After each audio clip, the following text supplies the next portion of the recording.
जय माता दी दोस्तों, आप सभी का स्वागत है हमारे YouTube चैनल में। इस वीडियो में मैं बात कर रही हूँ सूर्य के होने वाले राशि परिवर्तन के प्रभाव के बारे में। देखिए, सूर्य देव हर महीने राशि बदलते हैं और इस वजह से पूरे एक वर्ष में ये सभी 12 राशियों में गोचर कर लेते हैं। अभी जो 16 तारीख है, 16 जुलाई को सूर्य का राशि परिवर्तन कर्क राशि में होगा, जो कि चंद्रमा की राशि है और वहां पहले से ही गुरु बृहस्पति विराजमान है।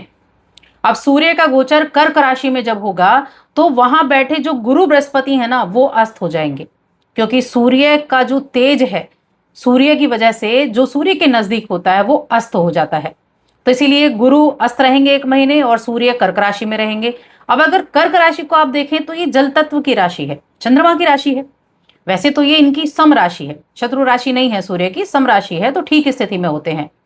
लेकिन क्योंकि ये जल तत्व की राशि है और सूर्य अग्नि तत्व के हैं, तो ये दो विपरीत स्वभाव हो गए। अब जब दो विपरीत स्वभाव के जातक होंगे या किसी भी दो विपरीत स्वभाव के लोगों को मिला लीजिए या प्लैनेट्स को मिला लीजिए, तो क्या होगा, उनके जो मूल गुण हैं उनमें थोड़ी सी असमानता देखने को मिलेगी, उनमें थोड़ा सा असमंजस देखने को मिलेगा। साथ ही कर्क राशि बड़ी ही भावुक राशि कही गई है, इमोशनल राशि कही गई है। और देखिए, सूर्य की जो राशि है ना, सिंह राशि, सूर्य को भी इमोशनल कहा गया है क्योंकि उतार चढ़ाव उसमें भी होते हैं। वो सुबह को यहां से उगता है और फिर ये छिप जाता है, तो इमोशनल ये भी है। अब ये जो एक ऐसा संबंध बना, एक तो गुरु और सूर्य का, गुरु आदित्य योग जो इन्होंने बनाया, गुरु का अस्त होना, और सूर्य जो सिंह राशि है उनके राशि के स्वामी का अपने से 12वें घर में जाना, यानी सूर्य का अपने से 12वें घर में जाना, ये कई तरह के प्रभाव आपको देगा। अब वो प्रभाव क्या है, चलिए हम विस्तार से जानते हैं। बस एक छोटा सा निवेदन है, आगे बढ़ने से पहले चैनल पर पहली बार आए हैं तो सब्सक्राइब जरूर कर लें। अब देखिए, यहाँ आप अगर आप देखें, कुंडली देखें सिंह राशि की, तो आपकी राशि के स्वामी अपने से 12वें घर में गए हैं, साथ में केतु बैठे हैं, और जब ये राशि परिवर्तन हुआ है तो चंद्रमा भी अपनी ही राशि में विराजमान है, कर्क राशि में। अब ये जो 12वां घर है ना, ये होता है हमारे खर्चे का घर, हमारे व्यय का भाव है। ये विदेश का भी है, ये खर्चे का भी है, अनिद्रा का भी है, हॉस्पिटल का भी है ये भाव।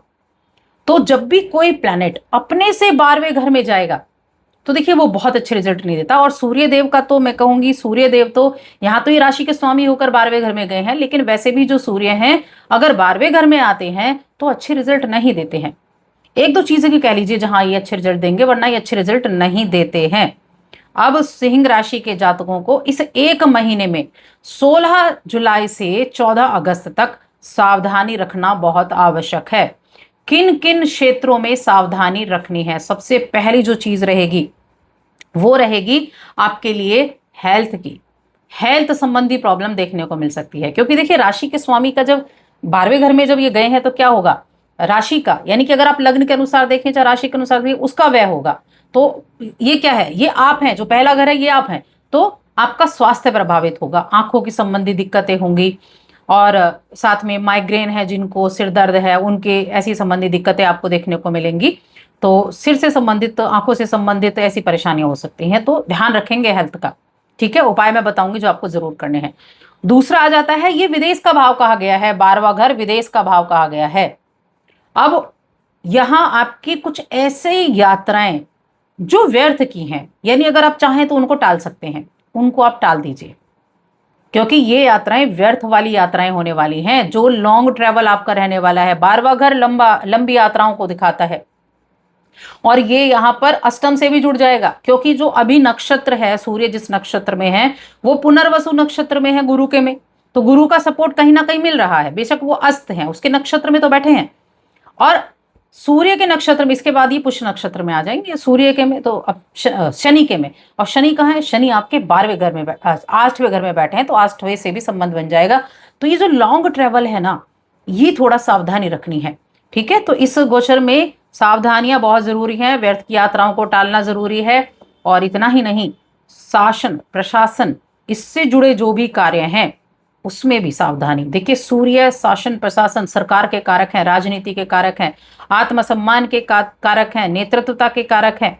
तो इसीलिए जो भी गवर्नमेंट जॉब से रिलेटेड काम करते हैं, गवर्नमेंट योजनाओं से रिलेटेड काम करते हैं, इसलिए मैंने कहा ना शासन प्रशासन, तो उन लोगों को ये सावधानी रखनी है। उन लोगों को, देखिए मैं ये नहीं कह रही कि उनको लॉस होने वाला है, सावधानी बता रही हूं मैं। सावधानी क्या है?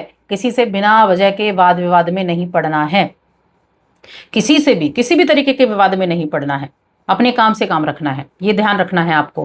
क्योंकि इन लोगों को वैसे भी देखिए बहुत ज्यादा विवाद स्थिति में नहीं पड़ना चाहिए, लेकिन अभी तो बिल्कुल भी नहीं, क्योंकि 12वें घर से छठे घर पर दृष्टि आएगी सूर्य की। छठा घर रोग रिपु ऋण का है, ठीक है ना। तो रोग की हमने बात कर ली और रिपु की हमने बात कर ली, कर्जा वगैरह भी नहीं लेना है, लोन नहीं लेना है, और ऋण की भी बात होगी। तो ये थोड़ा सा ध्यान रखना है आपको इस दौरान।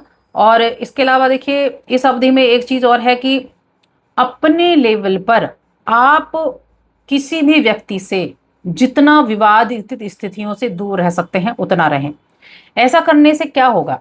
ऐसा करने से ये होगा, अगर आप व्यर्थ की बहसबाजी में पड़े, व्यर्थ की बातों में पड़े, तो लॉस आपका होना है। चाहे वह आपकी पर्सनैलिटी का कह लीजिए, आपके व्यवहार का कह लीजिए, तो ये आपका लॉस होगा। और ये जो 12वां घर है ना, ये बहुत सारी ऐसी काम भी कराता है कि हॉस्पिटल पहुंचा देना रोग के मामले में, साथ में जेल पहुंचा देना, कानूनी विवाद कर देना। तो ऐसी चीजें भी हो जाती हैं, तो बिना वजह के कानूनी विवाद में पड़ जाएंगे, काम किसी और का, लड़ाई किसी और की, और फंस आप गए। ऐसी स्थिति हो सके। और अगर आपकी कुंडली में 12वें घर में सूर्य है, बर्थ जो कुंडली होती है बर्थ टाइम के हिसाब से, उसमें 12वें घर में है, तब तो सावधानी बहुत जरूरी हो जाती है। किसी भी तरह की टेंशन, किसी भी तरह के विवाद से दूर रहने की सावधानी हो जाती है। हालांकि ऐसा करने में गुरु बृहस्पति आपका सपोर्ट करेंगे। अगर आप कोशिश करते हैं तो गुरु सपोर्ट करेंगे। बेशक कष्ट है 12वें घर में, लेकिन सपोर्ट करेंगे। गुरु की दृष्टियां भी हैं, जहां एक बार सूर्य देख रहे हैं छठे घर को, गुरु भी देख रहे हैं। बेशक वो अस्थिति में है, लेकिन नक्षत्र में गुरु के में बैठे हैं, उसके बाद ये पुष्य नक्षत्र में जाएंगे। तो ये महीना कहने का मतलब है सावधानी पूर्वक आपको बिताना है।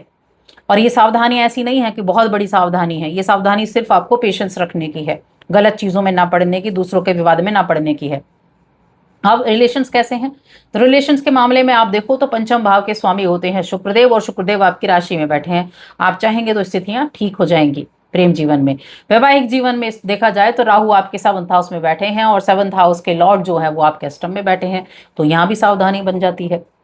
और ऊपर से 27 जुलाई को शनिदेव यहाँ पर वक्री होने वाले हैं, वक्री हो जाएंगे, और शनि के नक्षत्र में सूर्य भी आ जाएंगे। तो ससुराल पक्ष से भी थोड़ा रिलेशंस को सुधार कर रखें।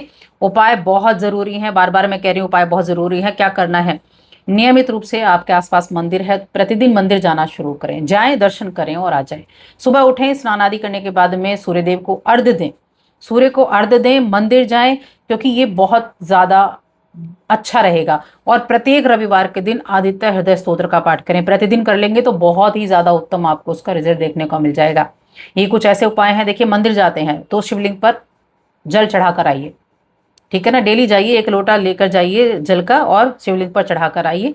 ये आपको प्रतिदिन करना है, मेंटल पीस के लिए, विवादों से दूर रहने के लिए। तो बस आज की इस वीडियो में इतना ही। वीडियो कैसी लगी कमेंट करके जरूर बताएं। जय माता।